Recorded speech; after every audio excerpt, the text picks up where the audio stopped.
NEET 2026-এর paper নাকি ফাঁস হয়েছে, সত্যিই কি তাই?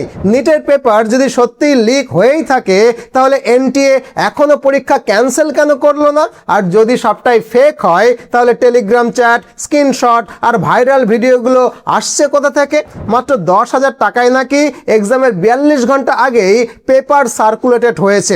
এই দাবিতেই এখন পুরো নিট কমিউনিটি রীতিমতো তোলপাড়, অথচ কেউ বলছেই না যে আসল সত্যিটা কি।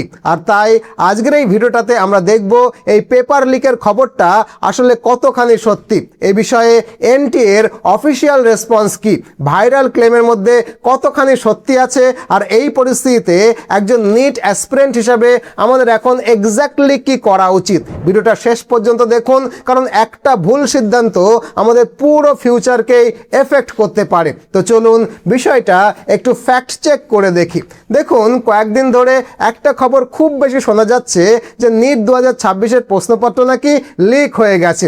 এই বিষয় নিয়ে অনেক নিউজ আর্টিকেলও প্রকাশ হয়েছে। আপনারা জানেন, সোশ্যাল মিডিয়ায় কিছু পোস্টও ভাইরাল হয়েছে।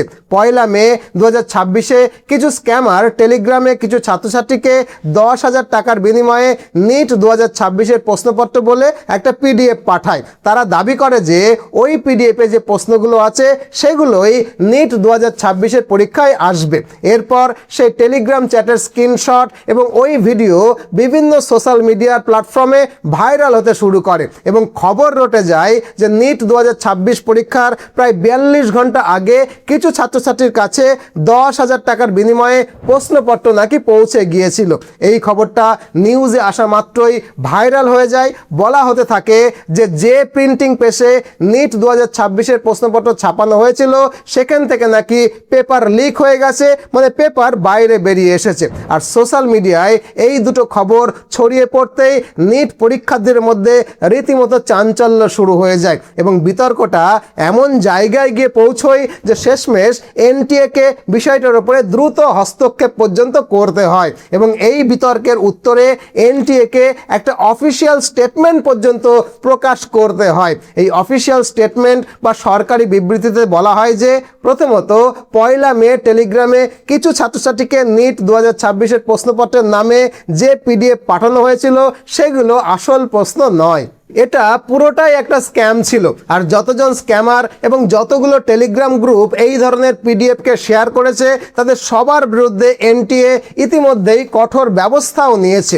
দ্বিতীয়ত, প্রিন্টিং প্রেস থেকে কোশ্চেন বেরিয়ে যাওয়ার বিষয়ে এনটিএ বলেছে যে এই বছর বহুস্তরীয় নিরাপত্তা ব্যবস্থার মধ্যে দিয়ে নিট পরীক্ষার পুরো প্রক্রিয়াটাকে পরিচালনা করা হয়েছে। তাই এই ধরনের খবর শুধুই গুজব এবং ভুয়ো খবর, এগুলোকে একদমই বিশ্বাস করা উচিত নয়। আশা করি বিষয়টা বোঝা গেল। তবে এ বিষয়ে আমার নিজেরও কিন্তু কিছু মতামত আছে। দেখুন, টেলিগ্রামে যে ভিডিওগুলো ভাইরাল হচ্ছিল সেই ভিডিওগুলো কিন্তু খুব সহজেই এডিট করা যেতে পারে।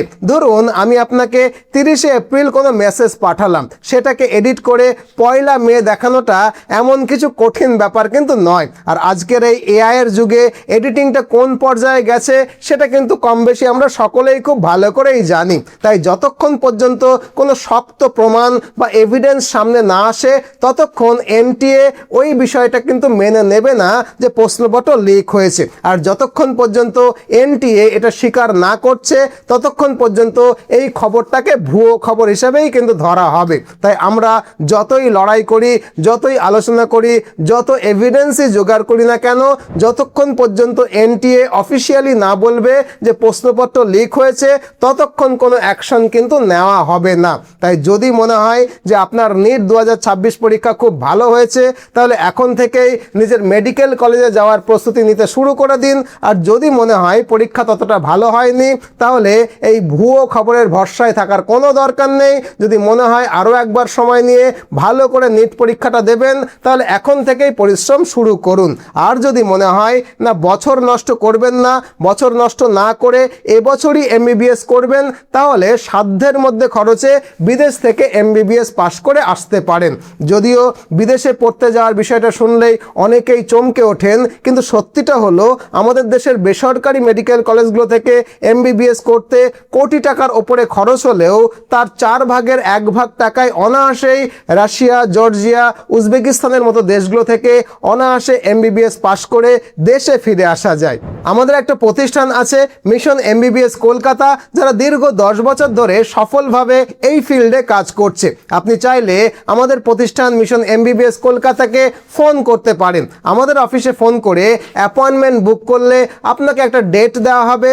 সেই ডেটে আমাদের কলকাতার অফিসে এলে আপনাকে এবং আপনার অভিভাবককে বিদেশে এমবিবিএস করতে গেলে কি করতে হয় তার খুঁটিনাটি বিষয়ে আমরা জানাবো কোন কোন বিশ্ববিদ্যালয়ে আপনি আবেদন করতে পারবেন, তাদের কি শর্ত রয়েছে এবং আপনার জন্য কোনটা সবচেয়ে ভালো হবে, এর সব কিছু। তাছাড়া বিদেশে পড়াশোনা করতে গেলে নর্মালি কি অসুবিধা হয় এবং সেই অসুবিধাগুলো দূর করতে আমরা আপনাকে কিভাবে সাহায্য করব, এর সবটাই আমরা বলে দেব।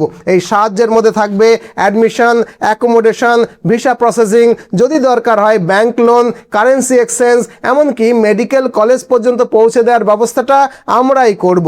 এখানেই শেষ নয়, বিদেশের প্রতিটা মেডিকেল কলেজে আমাদের নিজস্ব অফিস রয়েছে। তাই পড়াশোনা চলাকালীন বা হোস্টেলে থাকাকালীন সময়ে যে কোনো সমস্যায় আমরা কিন্তু আপনার পাশেই থাকব। এক কথায় বিদেশ থেকে এমবিবিএস করার ক্ষেত্রে যা সাপোর্ট লাগে তার সব কিছুই আমরা মানে মিশন এমবিবিএস কলকাতা আপনাকে প্রোভাইড করব। গত 10 বছরে আমরা 1000-এর বেশি ছাত্রছাত্রীকে সফলভাবে বিদেশ থেকে এমবিবিএস পাশ করিয়ে দেশে ফিরিয়ে এনেছি এবং তারা দেশে ফিরে সফলভাবে সরকারি হাসপাতালে ডাক্তারিও করছে।